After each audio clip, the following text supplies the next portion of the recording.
Vamos a charlar con dos docentes de la casa. Vamos a empezar por Natalia de Estefanis. Buenas. Natalia de Estefanis es profesora en la Cátedra de Introducción a la Historia de la Arquitectura B y profesora asistente en la Cátedra de Historia 2. Es doctoranda del programa DOCTA, digamos, de esta facultad. Y bueno, lo que nos va a aportar hoy es en parte resultado de sus trabajos mayores que está haciendo vinculado a las relaciones entre la vanguardia de la primera parte del siglo XX, la arquitectura en Argentina en particular. Sí. ¿Sí? Y ella nos va a traer un poco las relaciones o los nexos con las vanguardias europeas y en particular algunos con la Bauhaus. ¿Sí? Y en la primera etapa, José María Aguirre, él es arquitecto, pero desde hace 25 años, nos decías hoy, es parte del equipo que fundó la carrera de diseño industrial y él es responsable de la cátedra de historia del diseño, que en realidad es la de primer año, porque ellos no tienen introducción, digamos, tienen dos historias, la 1 y la 2. Y es también profesor de diseño en nivel 3, 4, o sea el diseño 3, porque así ahí hay introducción, que ahí arrancaste en realidad. Ahí arranqué. Exactamente. Así que bueno, él nos va a hacer un nexo entre las preocupaciones que tiene el diseño actualmente y la historia, digamos, en particular los Bauhaus. Bueno, los dejo en muy buenas manos. Bueno, no sé si hará falta. Si se escucha mejor así o se escucha mejor así. No.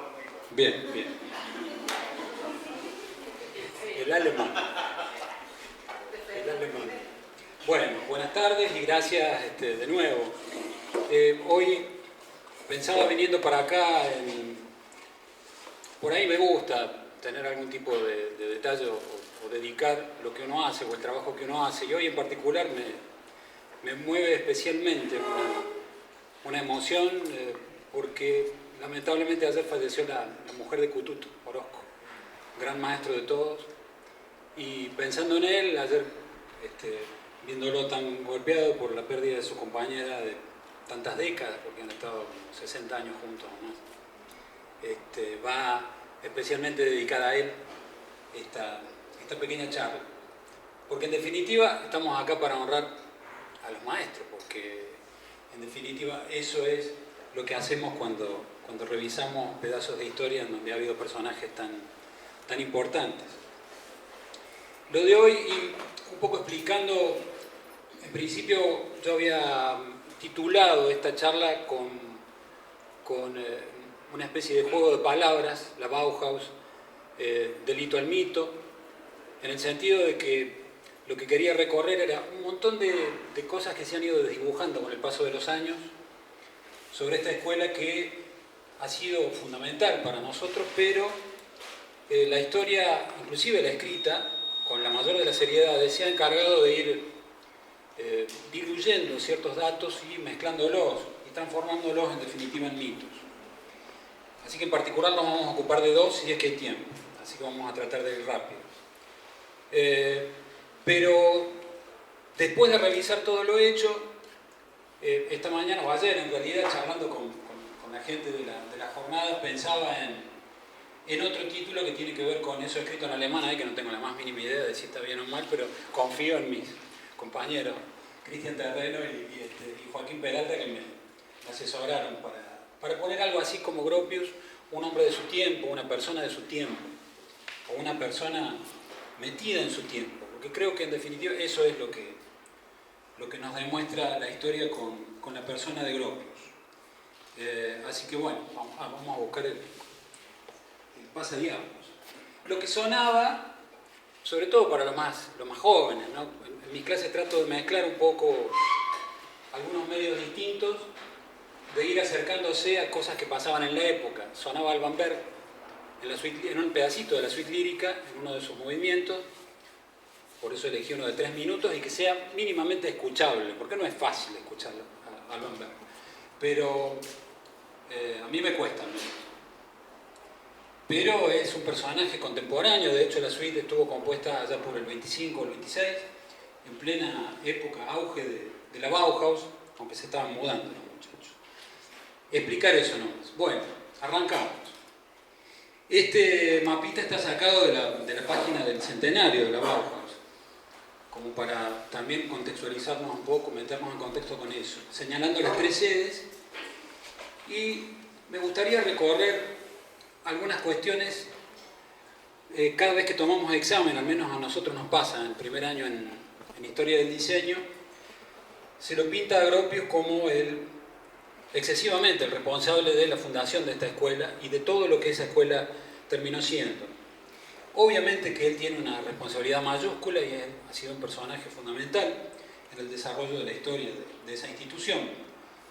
Pero el mitificar la figura de Gropius y convertirlo prácticamente en una especie de superhéroe que hizo todo, creo que es dañino en cuanto a lo que a nosotros nos pasa al leer al tener ese tipo de lectura de la historia, porque nos aleja de la posibilidad de hacer cosas como las que él hizo.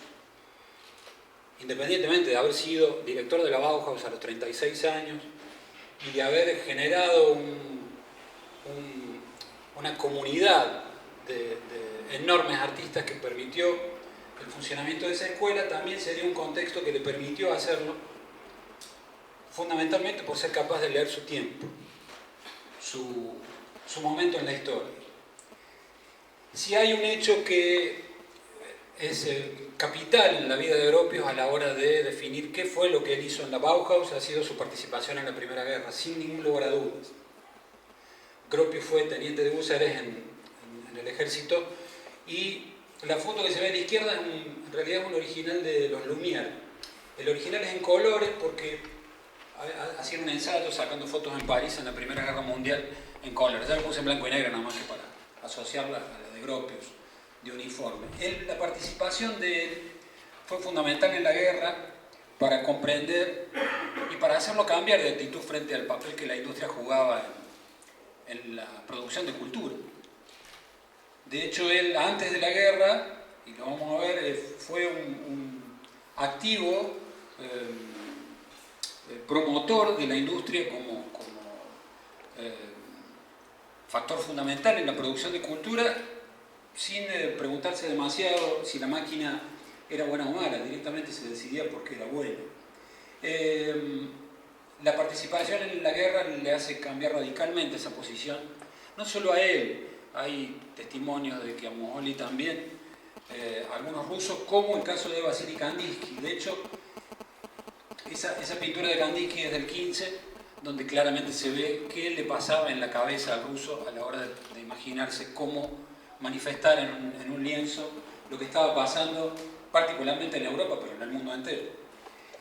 ¿Por qué lo nombro a Kandinsky acá y por qué en la guerra? Porque no es tampoco muy... Si bien se conoce que ha habido contactos entre alemanes y rusos en esta época, no sé si se conoce tanto el dato de que fue muy importante el intercambio epistolar que hubo entre Vasily Kandinsky y Walter Gropius, muy poco después de la guerra y antes de la fundación de la Bauhaus y del INJUK en Rusia.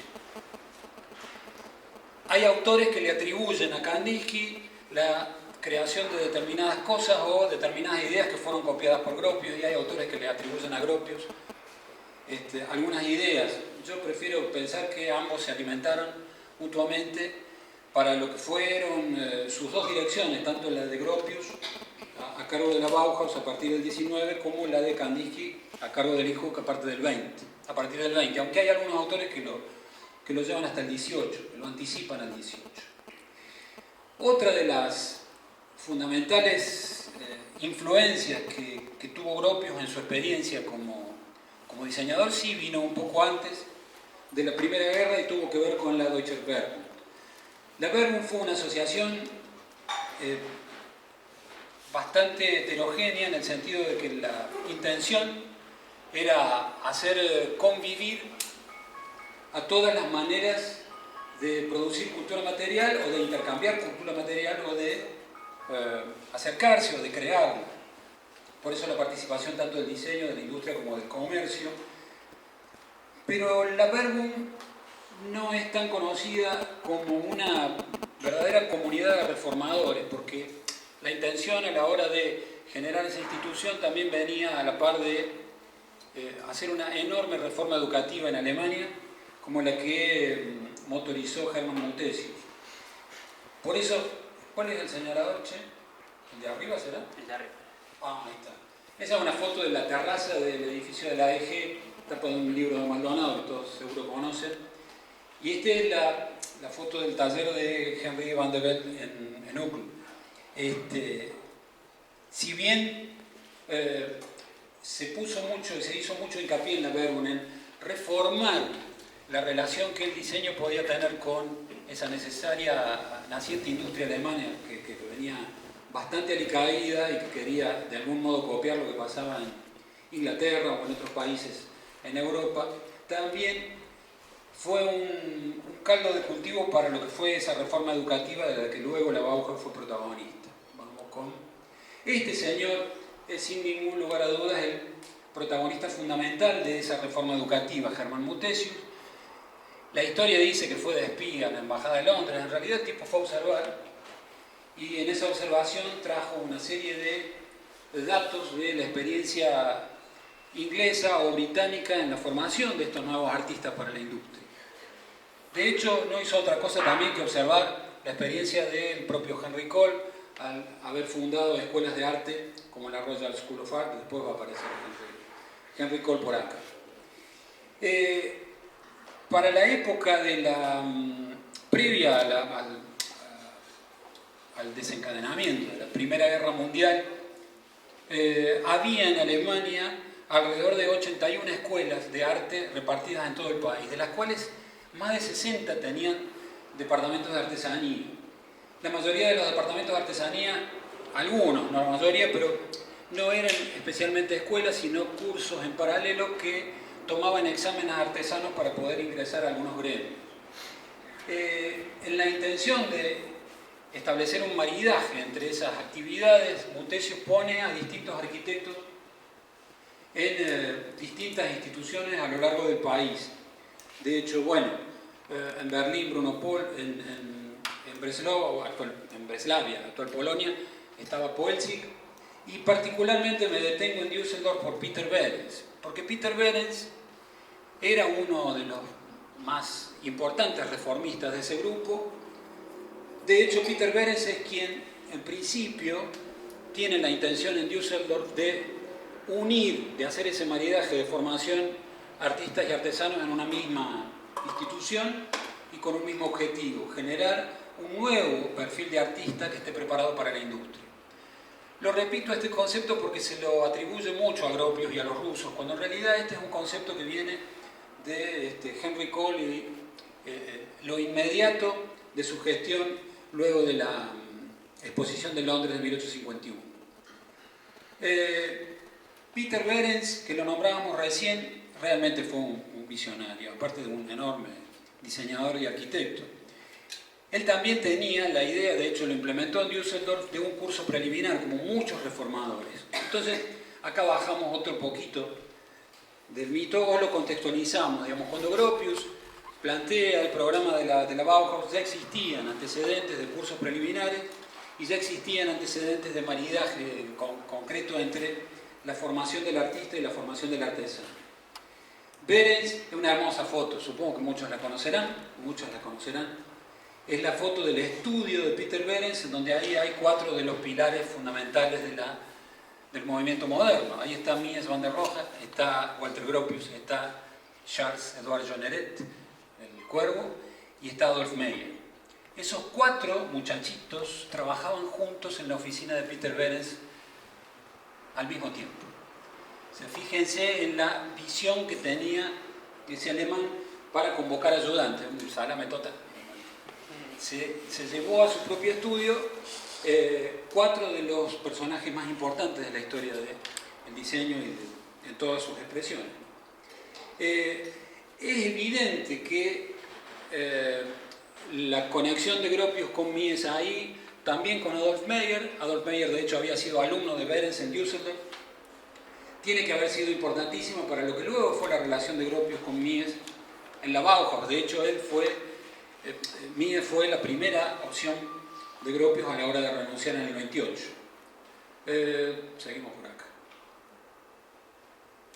Obviamente, Behrens viene de una participación dentro del colectivo del modernismo en el mundo. Modernismo les queremos llamar mucho más en diseño para asociarlo a lo que fue la expresión española del Art Nouveau. Pero en definitiva es el Art Nouveau. Behrens fue parte de ese movimiento, de hecho, esta es la casa de él en la colonia de Darmstadt, también hermoso proyecto que alguna vez se llevó adelante, y que también asocia a la Bauhaus con esta idea de obra total.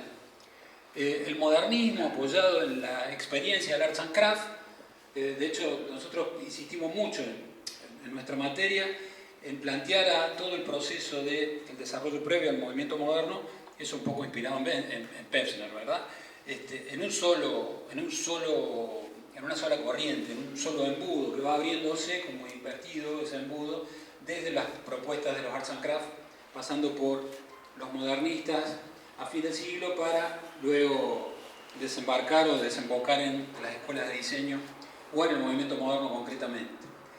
Behrens fue parte de ese colectivo antes de constituirse en miembro de la Verbum, reformista de la educación en Alemania y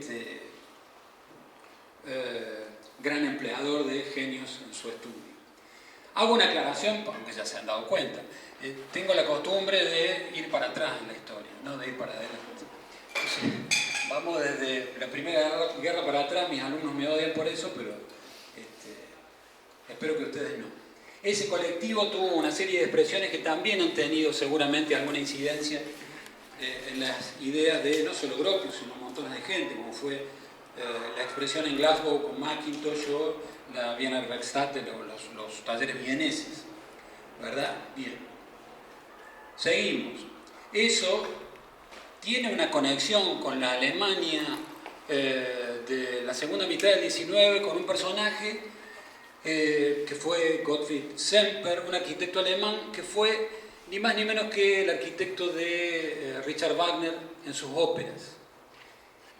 Semper fue quien acuñó ese concepto en alemán que vendría a ser como un análogo del Arts and Crafts.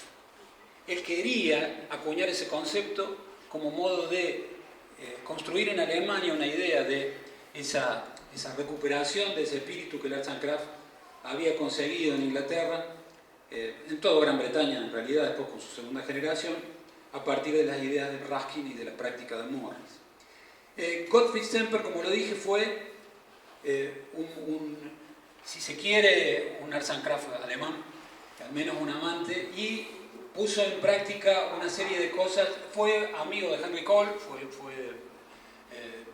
contemporáneo y conocido de Henry Cole, o sea que también ha tenido algún tipo de conversación seguramente con él sobre lo que era la educación para Henry Cole de este nuevo tipo de función social necesario que era el del artista para la industria. También la relación con Wagner, ahí está don Ricardo y está don Henry. Wagner ya había escrito ensayos para mediados del 19 definiendo la obra de arte total, que también explican la contemporaneidad de las ideas de Ruskin y lo que el propio Gropius quiso recuperar en la Bauhaus al decir: todas las artes deben en comunidad trabajar en función de un mismo objetivo, que es crear un mundo mejor. Wagner lo decía a partir de la ópera, él analizando las óperas, fundamentalmente las de las épocas anteriores a él, con Mozart y con los que vinieron, en donde la melodía era como la protagonista por excelencia. La música había sido el arte que había pasado por encima al resto de las artes, dejando en un segundo, tercero, hasta décimo plano a todo lo que tenía que ver con la arquitectura de las escenografías, la pintura, en apoyo a eso, la escultura, la poesía misma. Estaba por debajo de la importancia de la música. Él decía, por el contrario, que la obra de arte debía concebirse como una unidad. Ese concepto fue fundamental para Gropius.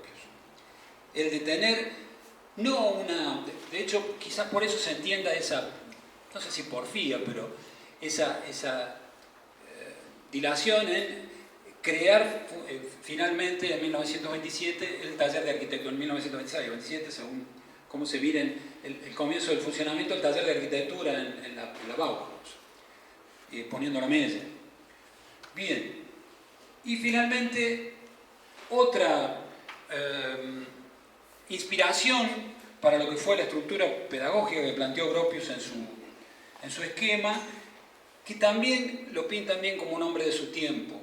De hecho, Gropius llega a la educación progresiva no por ideas de él, aparentemente, por lo que uno puede deducir, sino a través de este señor tan conocido por nosotros, que va a aparecer ahora.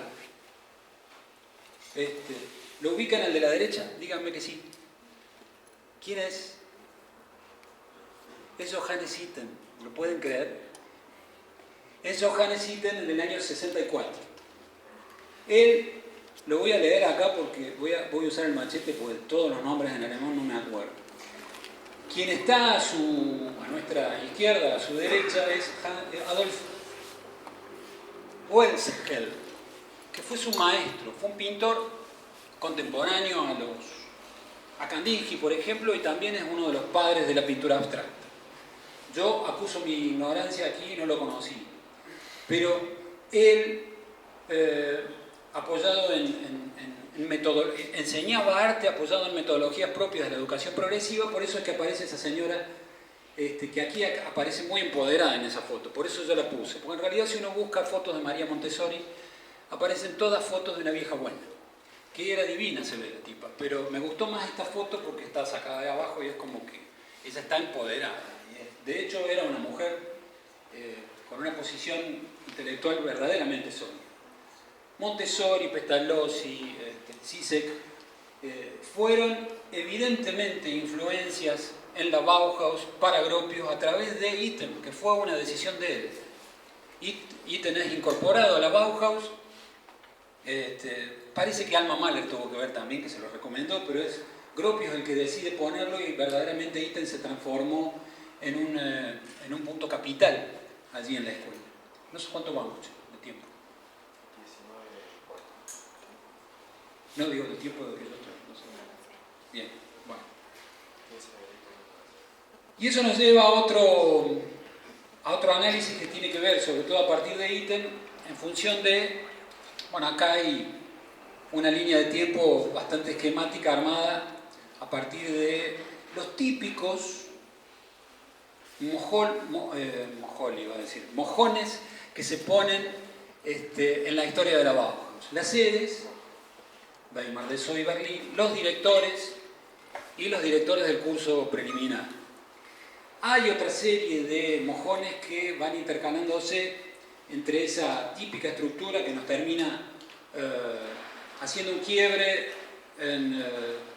digamos en 1923, cuando asume Moholy, en el 25-26, cuando es el cambio de sede, en el 28 con la renuncia de Gropius y en el 30 con la renuncia de Meyer y en el 32 con la mudanza a Berlín. Pero en realidad no lo pongo los números ahí porque todos los conocemos. Y si son alumnos también deberían. Hay otro par de mojones que me parecen interesantes de analizar y que también explican un poco el porqué esa habilidad de Gropius a la hora de ser ese magnífico gestor que fue. Una es los subdirectores, figuras también poco conocidas en la historia de la Bauhaus. De hecho, Itten tenía tanto poder, porque no solo era el director del curso preliminar, sino que era el maestro de la forma de por lo menos 4 o 5 talleres, lo que era importantísimo, porque la primera etapa en Weimar, tan expresionista como la conocemos, en esa etapa el artista tenía mucho más peso, a pesar de la intención de Gropius de llevarlos o equipararlos a un mismo nivel, tanto artistas como artesanos. El artista tenía más peso. Por eso Itten era un personaje fundamental en la estructura de la Bauhaus, tanto pedagógica como administrativa en general. Cuando se reunía el Consejo de Maestros, de hecho, tenía una palabra bastante autorizada. Eso fue notado por Gropius y en una intención luego de cambio de rumbo, que después vamos a repasar rápidamente, asume con la renuncia de Itten Kandinsky como subdirector. Es interesante, una de las anécdotas es que cuando renuncia Gropius, Kandinsky no quiere irse, no porque no tenga ganas o porque no coincida, o porque coincida con las ideas de Meyer, de hecho coincidía bastante poco, sino para hacerle la vida imposible a Meyer, para tratar de controlar. Y hay algunas versiones por ahí hablan de que también fue una vía. Hay autores, por ejemplo el propio Whitford, que lo señalan a Gropius como un verdadero director virtual después de 1928 hasta 1933, que él nunca dejó de estar vinculado con la Bauhaus, y yo creo que una de las grandes maneras fue tenerlo a Kandinsky como su codirector, aún en su ausencia.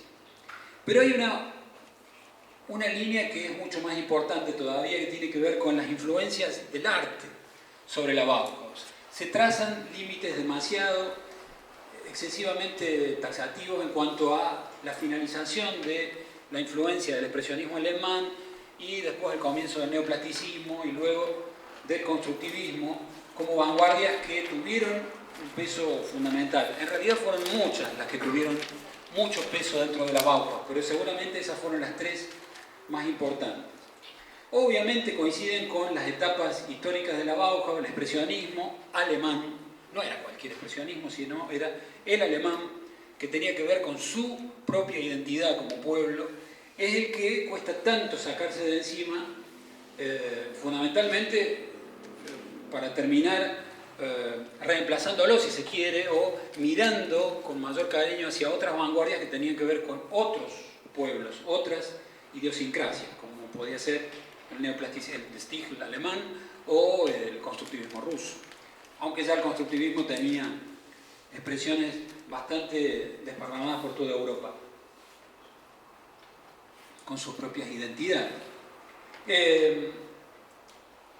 Por eso acá, simplemente como ilustración, está justamente ilustración de Josh Schmidt de la invitación a la inauguración de la Casa Sommerfeld.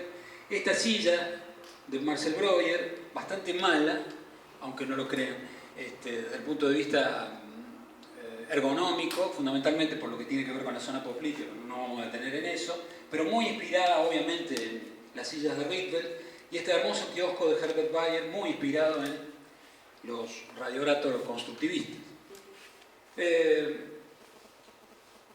Así todo el constructivismo tiene una incidencia en la Bauhaus mucho mayor y anterior, si se quiere. Yo me he olvidado de incluir una foto que tiene que ver con un ejercicio del Borkurs de Item, en donde se ve claramente una pieza que es muy parecida a lo trabajado en el taller del espacio por los rusos en la misma época. Pero de todos modos acá tenemos un par de ejemplos interesantes. Esto es un ejercicio en el Borkurs de nada menos que Marianne Brandt, la querida Marianne Brandt.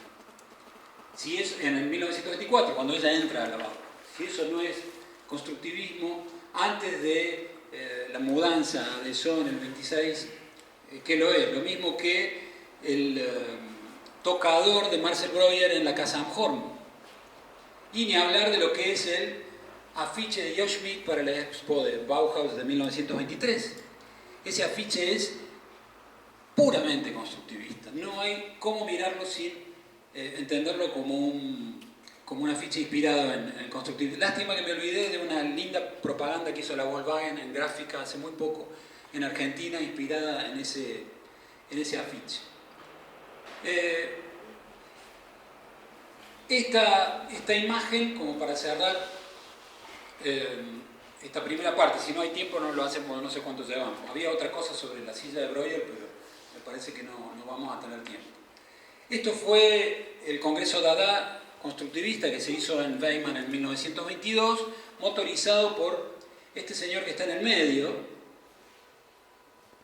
que la historia lo ha ubicado en el medio ahí, Theo van Doesburg con su esposa. Hay varias parejas, ahí está Moholy con Lucía, Laszlo con Lucía, o Lucía con Laszlo, si quieren. Pero hay otro personaje que yo creo que debería estar en el centro ahí. Se atribuye, creo yo, exagerada responsabilidad a Van Doesburg en cuanto al cambio de rumbo. Hay uno que se recibe, está contento. Yo creo que es exagerada la responsabilidad que se le atribuye a Van Doesburg y a De Stiegel, cuando en realidad cambiamos de foto con el mismo congreso y nos vamos a otra en donde creo yo está el verdadero responsable en el centro. Ese señor es Eliazar Lisinski. Eliazar Lisinski tuvo una enorme intercambio de ideas. Permanentemente iba de Rusia al centro de Europa, participando de toda actividad artística que podía. Él y su esposa, yo no sé cuál es porque la menciona Whitford en la foto y yo la verdad que no la reconozco, porque es una descripción bastante extraña. Bando Exford está prolijamente corrido hacia la derecha. Paul Klee decía de él que no podía ser una persona que usara camisa negra. Y ahí está Bando Exford con su camisa negra y su corbata blanca.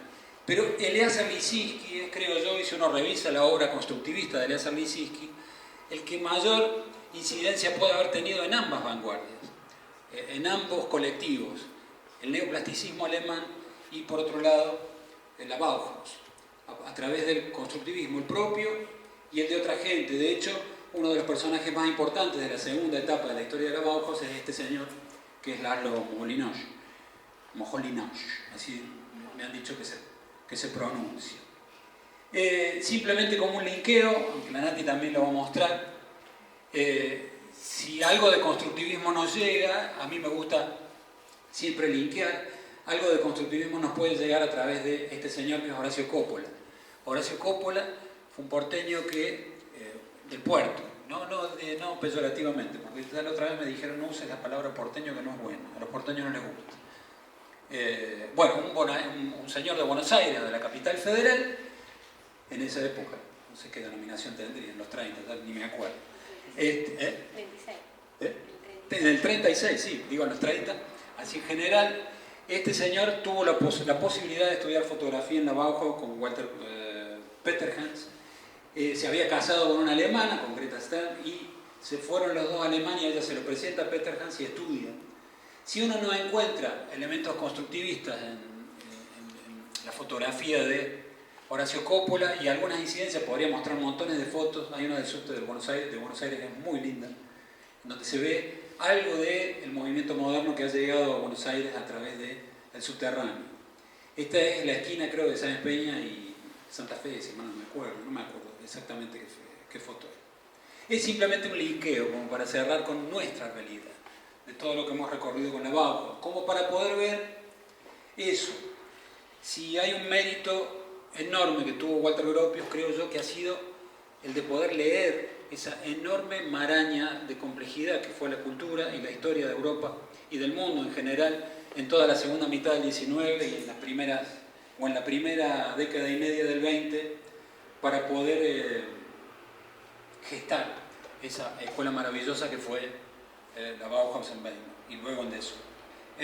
Habría millones de cosas más para hablar, pero no se puede. No sé qué tiempo llevamos por lo otro. No estamos ¿verdad? ¿Cuánto llevamos?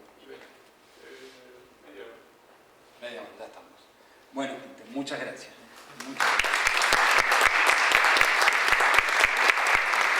Cuestiones funcionales claras y sobre todo por tamaño no era la adecuada. Después Marcel Breuer desarrolló esta muy bella silla en tándem con una resolución del problema de la zona poplítica que les mencionaba hace un rato yo con la silla de la casa Amjor, en madera. Esa etapa de Breuer previa al desarrollo de los muebles de tubo de acero, niquelado en esa época porque no había cromo, si el cromo existía, digamos, no existía, era como proceso industrial, fue muy constructivista. Esto es lo que yo les mostraba, era el tocador bien, no sé qué dije recién, pero no importa, muy bien constructivista de la casa Amjor. La casa de la silla de Breuer tiene una mezcla de influencias ahí entre el neoplasticismo y el constructivismo.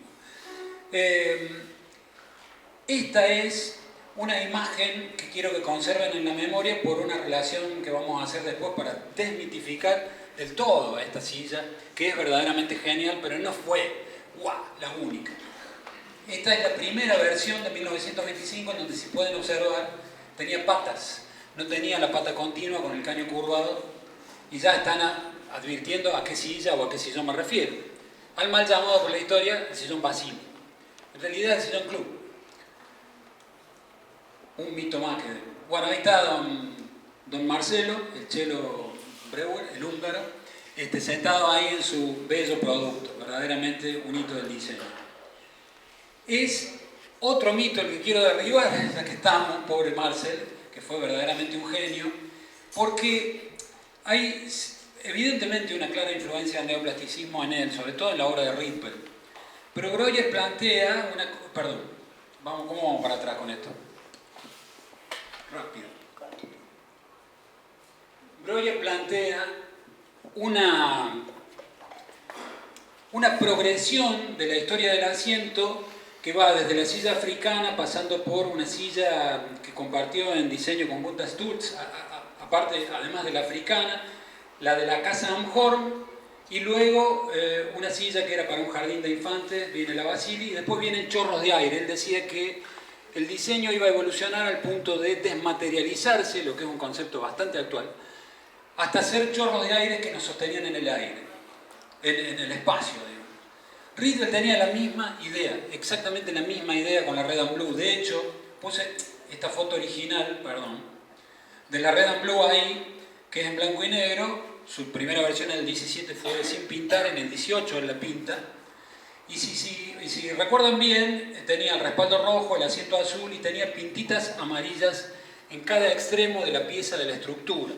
Esa era una idea que Riddle tenía para que en la semipenumbra alguien sentado desapareciera el objeto y quedara simplemente la persona flotando sobre una especie de cielo estrellado o de estrellas amarillas. Es el concepto de desmaterialización que luego recupera Marcel Breuer para el desarrollo en la Basili. Bueno, esta es simplemente una foto anecdótica de don Walter e Ise y Walter en su casa con la silla club. Hay una versión plegable, la traigo simplemente como anécdota, y la foto mítica de quién vaya a saber es ese personaje, si es Lucía Moholy, si es Ise Gropius, no se sabe. La historia no se decide.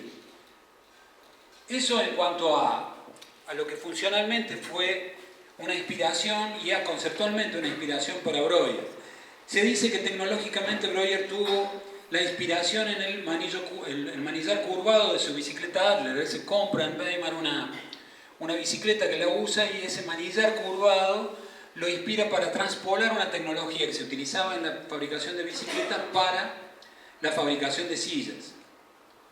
En realidad esa inspiración es verdad en parte. También él acusa una inspiración en la tecnología que Tonet usaba para curvar madera de haya con vapor, y también podemos encontrar en sus contemporáneos, este es un sillón de Joseph Albers que es muy parecido al sillón club, simplemente que está hecho en una estructura diferente, con un material diferente y una tecnología diferente, pero parecido. Ahora, hay una gran discusión, de hecho hubo peleas, no sé si llegaron a las trompadas, pero entre Mark Stamm y el propio Marcel Breuer sobre la verdadera idea original de transpolar una tecnología de un ámbito distinto a la fabricación de sillas. Mark Stamm en realidad no la trae de la fabricación de bicicletas como Breuer, sino de la fontanería, de la plomería. En un congreso en Holanda él presenta esto como una innovación tecnológica que puede ser aplicada a la fabricación de mobiliario. Ahí se explica un poco esta cosa, como hablábamos hace un rato con Gropius y la fundación de la Bauhaus. Breuer también fue un tipo de su tiempo que supo leer lo que pasaba alrededor y de alguna manera encontrar algunas referencias que pudieran ser importantes para sus productos. Qué casualidad que en 1925, en el taller de Alexander Rodchenko, en el Hutemas ruso, se produjo una silla sensiblemente parecida, prácticamente igual al sillón club de Marcel Breuer. Esta silla es muy parecida, producida en Rusia, exactamente en el mismo año en donde Marcel Breuer presenta esta primera idea de silla con patas. Esto fue hecho por un alumno de Rodchenko, no hay referencia de ese alumno, lamentablemente. Yo este dato lo saqué de un Architectural Digest del 70, que está en la biblioteca nuestra, está en inglés, lamentablemente, para los que no, pero ya hoy el inglés lo domina cualquiera. Entonces, simplemente los 10 minutitos tenían que ver con esto. Desmitificar un poco ese halo que se ha construido alrededor de un producto que es un producto propio de su tiempo. Podría haber mostrado aquí la obra de Le Corbusier, aunque él plantea la silla para casina recién en el 28, pero es muy parecida también a a la silla club. Podría plantear la obra de Mies van der Rohe con su silla cantilever. Hay montones. Está Willem Gispen, un diseñador holandés que planteaba sillas de caño curvado en la década del 20 también. Entonces, desmitificar un poco esta cosa de bajar de ese halo que la historia le pinta a determinados productos y también de ese modo sentirnos como diseñadores capaces de abordar ese tipo de problemas. Porque si la historia sigue viendo a esos mojones como cosas inalcanzables, me parece que es un muy mal ejemplo para alumnos, para alumnas, de lo que pueden ser como profesionales en el futuro. Me encanta a mí bajar un poquito de ese pedestal a esos diseñadores, a esas diseñadoras de la historia, simplemente para transformarlos en personas que supieron leer su tiempo, que supieron acceder a alguna información que tenía alguna compañera, algún compañero para compartirla y después terminar produciendo estas cosas que pasaron en la historia como verdaderos hitos. Bueno, ahora sí, gracias, los dejo con la mano.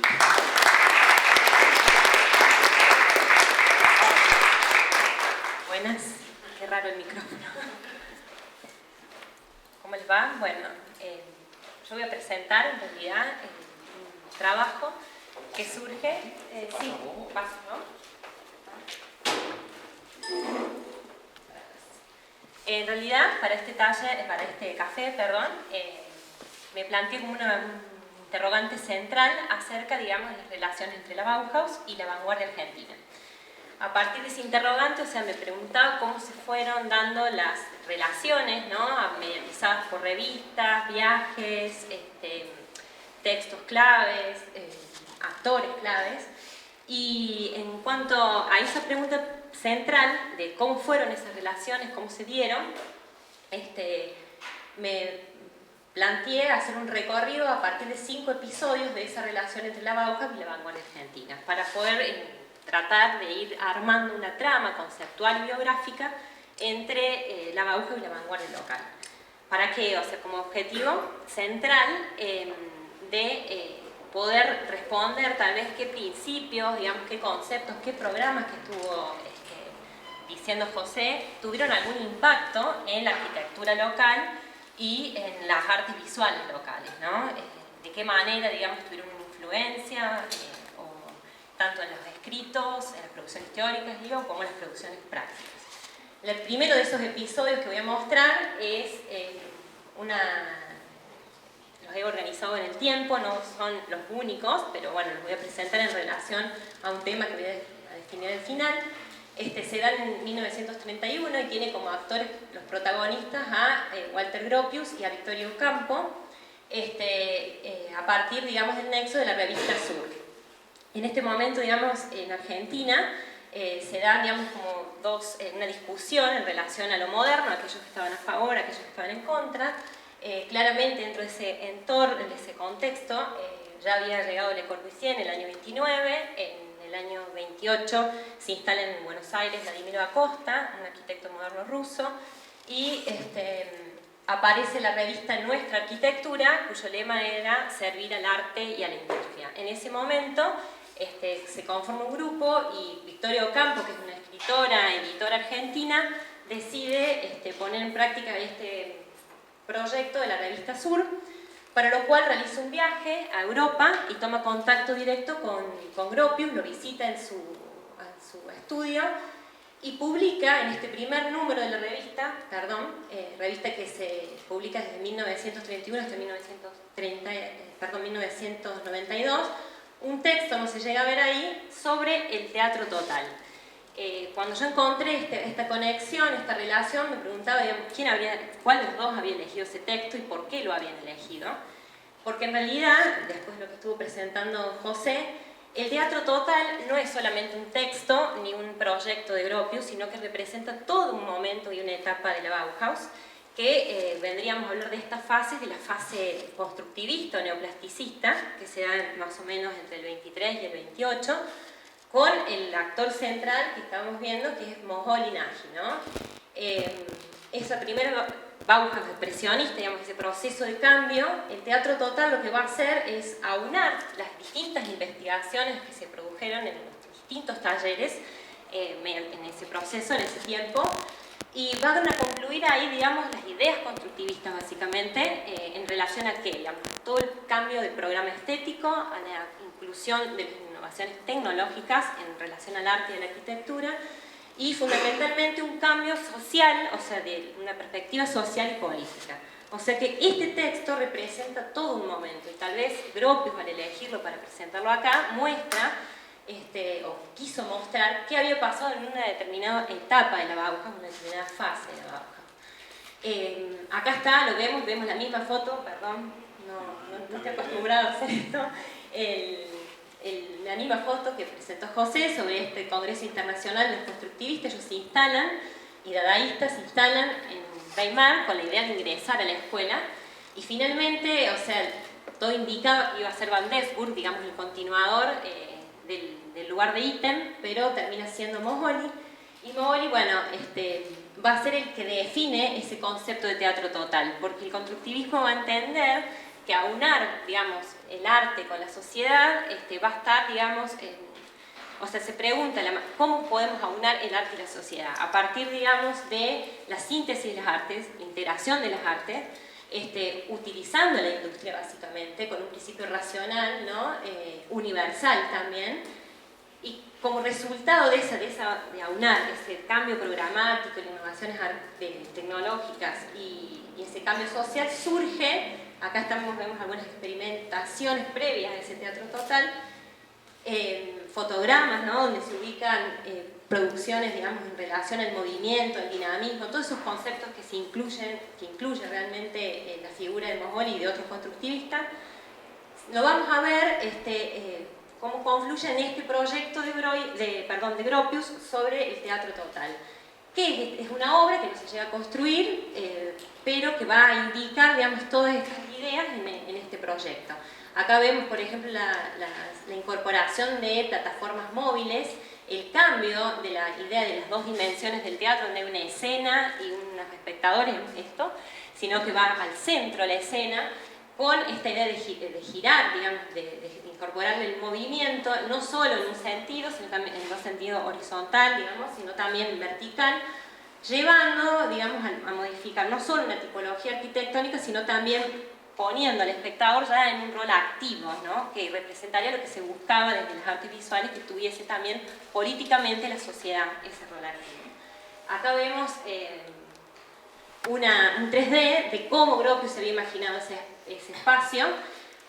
Vamos a ver, digamos, en un momento acá cómo tiene una determinada función esa plataforma, después cómo cambia, incorporando, digamos, la idea, perdón, con esto estoy perdida, incorporando todo este sistema de innovación tecnológica, llevando, digamos, aquello que se había escrito en relación a cómo se pensaba este espacio, la virtualidad, digamos, ya no un espacio limitado materialmente, sino virtualmente, más allá que hay un límite, pero el trabajo de la tecnología permitía jugar, digamos, con esas cuestiones.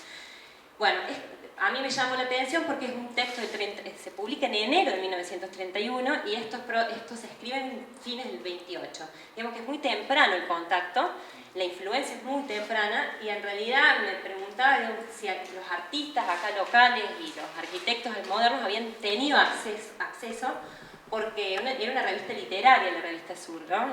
Entró por La Vanguardia, digamos, no encontré ningún tipo de comentario sobre el texto. Bueno, ese es uno de los primeros episodios que tenía Gropius, Victorio Campo.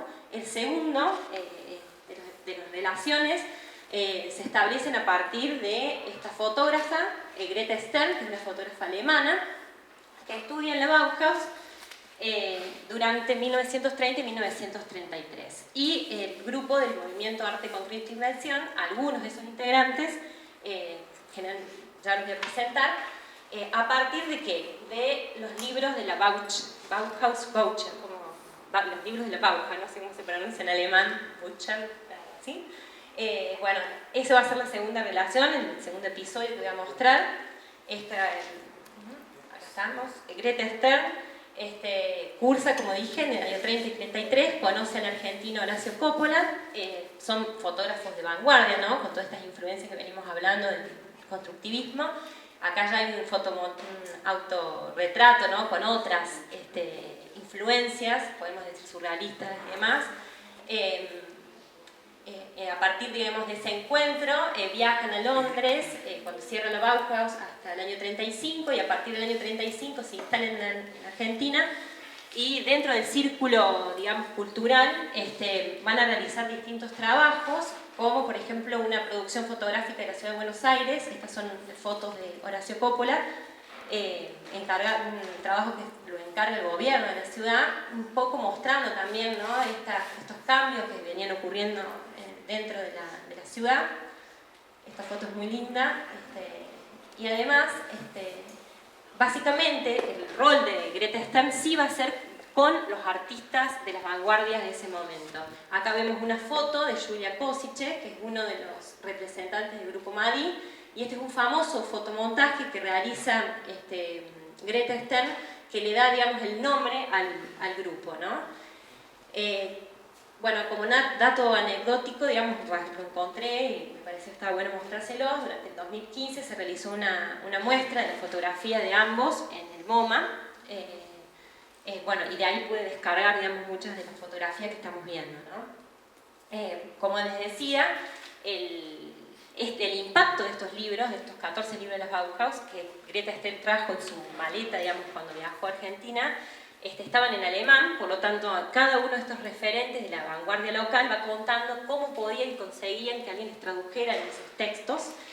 Y la influencia fue tal que a partir de los años 40, con también la incidencia del regreso en el año 34 de Joaquín Torres García, que es un pintor uruguayo, que había formado parte de distintos movimientos de vanguardia, y del ítalo-argentino Lucio Fontana, que estuvo durante la década del 40 también acá en Argentina. Aparece esta revista con un único ejemplar que se llama Arturo, revista de artes abstractas. Esta revista ahí van a confluir, digamos, la idea de generar que la abstracción en Argentina sea como el movimiento central, ¿no?, dentro de las tendencias artísticas frente a lo que estaba ocurriendo con el realismo y el surrealismo también. Acá vemos cómo en una de las primeras muestras que se llevan a una exposición que lleva adelante este grupo de Movimiento Arte Concreto Invención, se lleva adelante en la casa, digamos, de Greta Stern, ¿no? Y a partir de esta muestra, el grupo se divide en tres, que ya voy a mostrar, teniendo un rol protagónico dentro no de Madi, sino de Asociación Arte Concreto Invención, la figura de Maldonado, que va a ser el actor del tercer episodio. De todos estos textos, lo que yo he encontrado en la historiografía, Julia Košice, Maldonado, Alfredo Lito y distintos actores de la vanguardia van contando que el texto que más tuvo influencia acá fue el último de los 14 volúmenes que se produjeron en estos 14 años de la Bauhaus, que es de Moholy, ¿no? El texto era del material de la arquitectura, que acá se edita por primera vez en español en 1963, ¿no? Así que el contacto había sido mediante estas traducciones que había comentado al principio. ¿Por qué es interesante? Porque el texto, todo este libro, que se divide en 5 partes, en realidad desde acá introducción, preliminares, material, volumen y espacio arquitectónico, lo que él va relatando es todo el desarrollo del Borkus, cuando él fue director de la Bauhaus, contando qué idea tenía el pedagogo, o sea, cuál era su proyecto pedagógico y cómo lo llevó adelante, básicamente. Y ahí, digamos, el último de los capítulos, que es el espacio arquitectónico, confluyen todas sus búsquedas en relación a la pintura y la escultura. Entonces, el concepto de síntesis de las artes está muy marcado, digamos, en este texto, conjuntamente con, todos los postulados, digamos, los principios que ya hemos explicado en relación al constructivismo. Entonces, este texto fue fundamental para que terminó en la formación de esos grupos que mostré a partir de la revista Arturo. Acá vemos, digamos, cuáles son esos 3 grupos que quedan luego de que se dividen por algunas cuestiones políticas y también de programas estéticos. Estos 3 grupos se van a llamar Madi, Asociación Arte Concreto Invención, y el Perceptismo. Lucio Fontana, digamos, aparece como una figura individual, más allá que tenía una escuela formada acá en Buenos Aires. Es importante, digamos, estos 2 artistas, para que traje algunas producciones, para que veamos la incidencia que había tenido, digamos, estos textos que trajo Greta Stern en relación a los principios constructivistas, ¿no?, y a lo que había ocurrido en la Bauhaus durante 1919 y 1933. Algunas esculturas, ¿no? Y donde se implementan todos estos conceptos, lo dinámico, ¿no? La simultaneidad, la desmaterialización también, ¿no? En algún punto el uso de otros materiales, ¿no? Para lograr el vacío sobre el volumen. Esto es muy conocida, es una escultura de Košice que se llama Rogi, que puede cambiar, cada uno de los actores puede modificar, nosotros como espectadores de esta escultura podemos modificar su volumetría. Y hasta finalmente incorporar lo cinético, ¿no? Y la luz, que era uno de los principios también de Mogoli, dentro de la misma escultura, ¿no? Como dato también traje, si bien Mogoli termina su actividad en el año 28, está en contacto con Gropius permanentemente, y cuando se trasladan a Norteamérica, en el año 37, abre la New Bauhaus en Chicago, que va a dar, digamos, la escuela que le da origen al Instituto Posterior de Chicago, donde muchos argentinos, uno de ellos Bortagaray, va a estudiar a partir, digamos, acá él continúa utilizando ese libro que acabamos de mostrar, que se llama La Nueva Visión, o de materiales de la arquitectura. El tercero de esas relaciones, de estos episodios que hemos mencionado, se dan entre la relación entre Maldonado, que dijimos es el líder de uno de estos grupos de vanguardia artística, y Max Bill, con todas estas ideas que habían surgido, y además con una reinterpretación local, una producción teórica enorme que había tenido todo este grupo, y también artística, digamos, cuadros, escultura.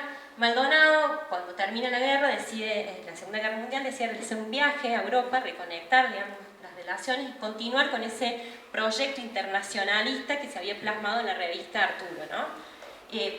Son movimientos abstractos, todos ellos, y se llaman concretos en alusión a Van Desburg. Bueno, no sé si después, no, me olvidé de poner acá José la foto de Van Desburg, porque Van Desburg decía que el término abstracto es erróneo para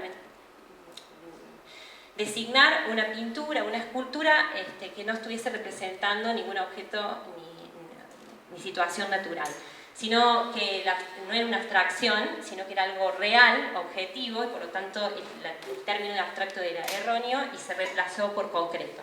Por eso los artistas locales se llamaban concretos en relación a ese cambio que genera Van Desburg en relación a la terminología.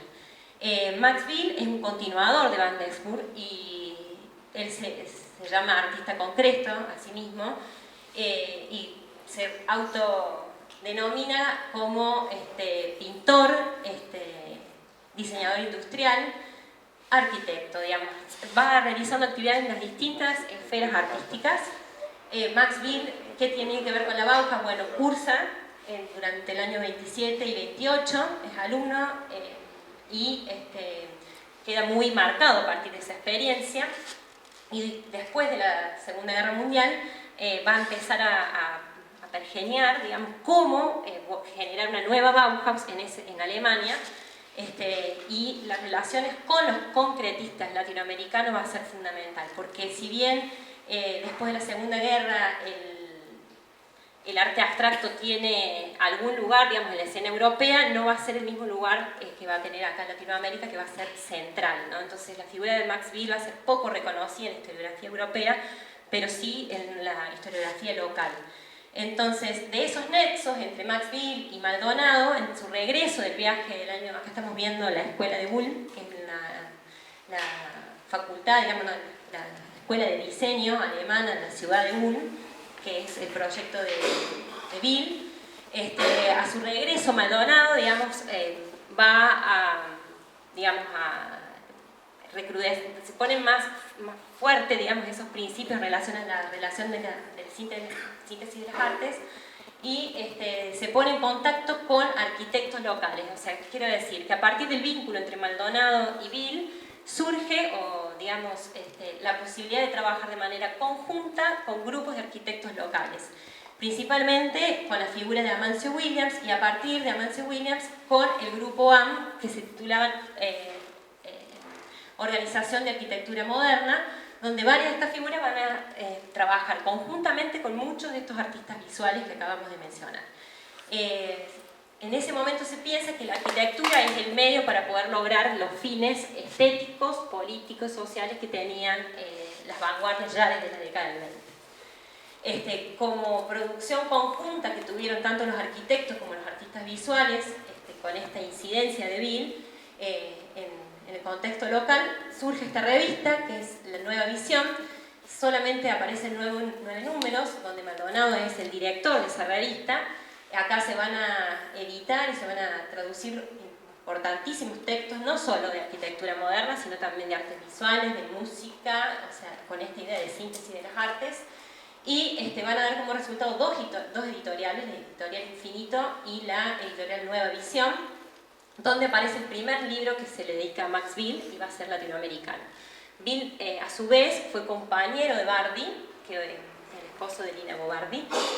Por lo tanto, durante el año 51, en la primer Bienal de Arte Moderno en Brasil, va a ser el protagonista de esa Bienal, va a ganar, digamos, el premio de escultura, porque en Brasil, digamos, tanto como en Argentina, las ideas concretas son centrales, ¿no? Y cómo los vínculos entre las artes visuales y la arquitectura moderna sean en Argentina se reproduce, o sea, tenemos en espejo en relación a Brasil, ¿no?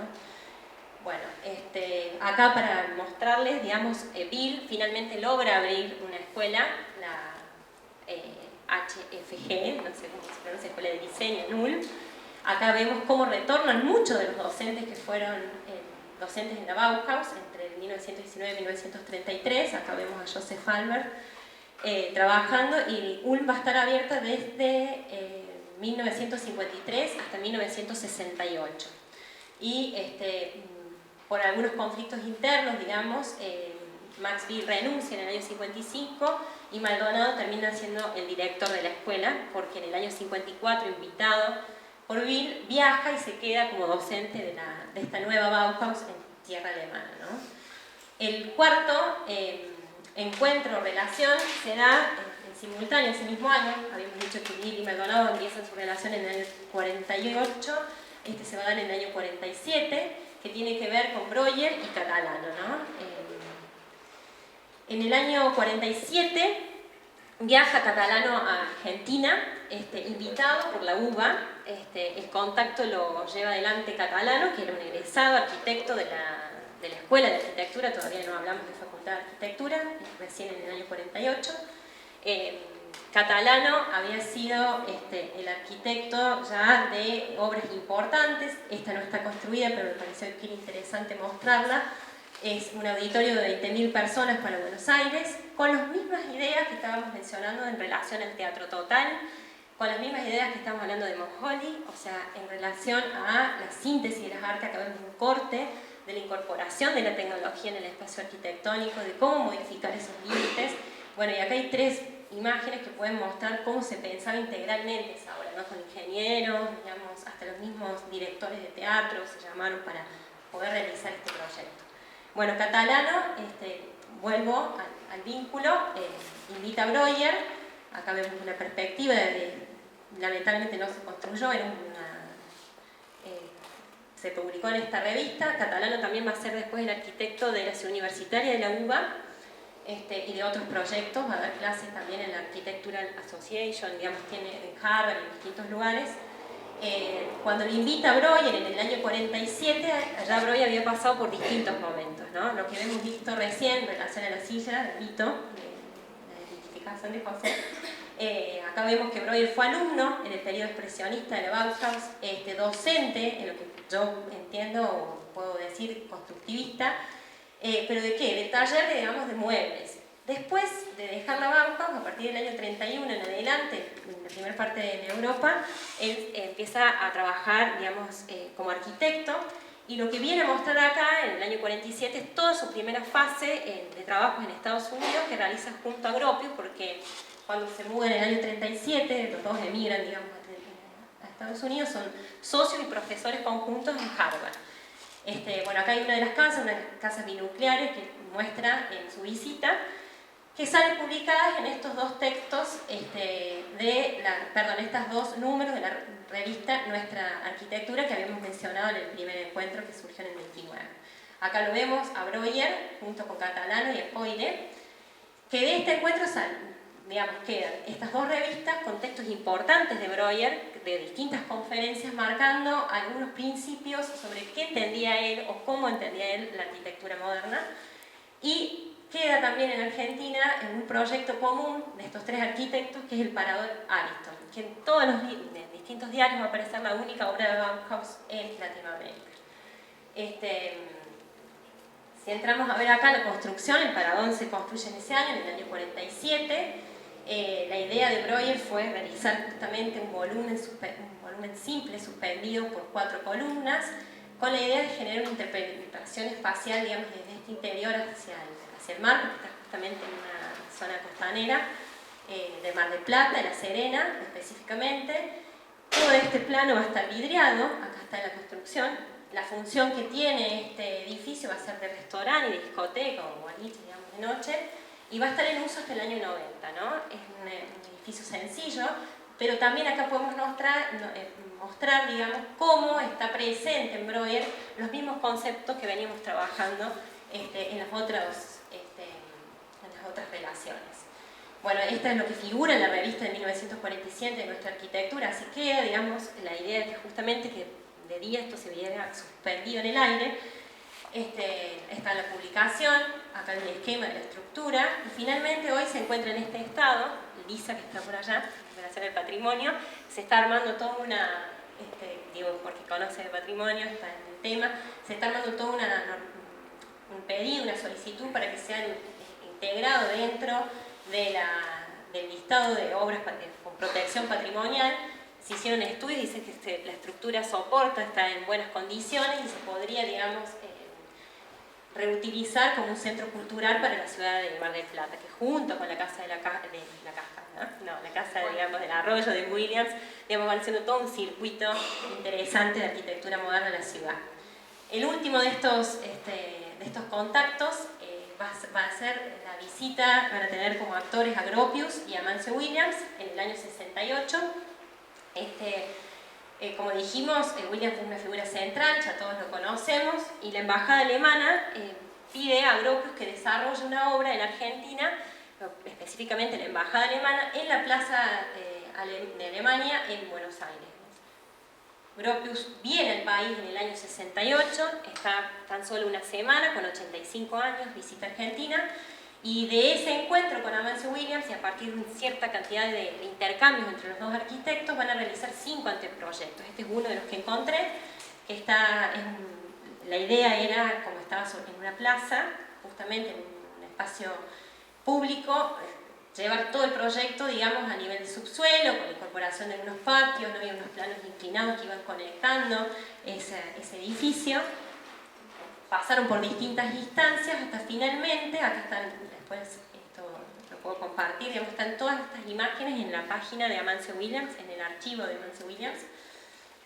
Llegan al proyecto definitivo, que lamentablemente no se construye, pero tiene planos técnicos, está terminado, digamos. La idea era desarmar el programa en 2, acá en la parte superior, con más o menos 1500 metros cuadrados, creo, es la casa, digamos, del embajador, y toda la parte de servicio, la misma embajada, el consulado va a estar en un zócalo enterrado, pero nuevamente la idea era no interrumpir las visuales, que permanezca la idea espacial, digamos, del espacio verde. Si bien acá hay una interrupción física en cuanto a la conectividad, no así en lo visual. Acá están las plantas, el desarrollo de la obra. Este volumen también está solamente apoyado por 4 columnas en forma de L que sostenían la vivienda, esta pastilla, iba a decir, digamos, este volumen tan simple. Y bueno, yo quise mostrar, digamos, 5 episodios de relación entre la Bauhaus y Argentina, básicamente con la vanguardia, para empezar a trabar y generar una trama conceptual y biográfica, porque mi tema, digamos, de investigación es el espacio en las vanguardias locales, arquitectónicas y las artes visuales, y tal vez quería ver si algunos conceptos, ¿no?, que se trabajaron en la Bauhaus, que evidentemente sí me confirman, se aplican en Argentina, y de qué manera se aplican, porque en realidad no hay una aplicación directa, sino que hay una reinterpretación. Bueno, eso es lo que yo estoy trabajando en la tesis, que surge de todos estos encuentros, digamos, en este momento hay un ida y vuelta permanente entre Latinoamérica y Europa, y también, me refiero básicamente a la década del 50, en el tercer episodio que mostré, y rescatar este concepto central que lleva el espacio arquitectónico como el posible, digamos, me sale la palabra cumplidor, ¿no? El que puede llegar a cumplir, sí, esa premisa que tenía la vanguardia de lograr la integración, digamos, del arte con la sociedad, de cumplir un fin social, y por eso la arquitectura, a partir del concepto central de síntesis del arte, ocupa un lugar central no solo para los arquitectos, sino también para toda la vanguardia de las artes visuales en ese momento. Bueno, eso es lo que trae.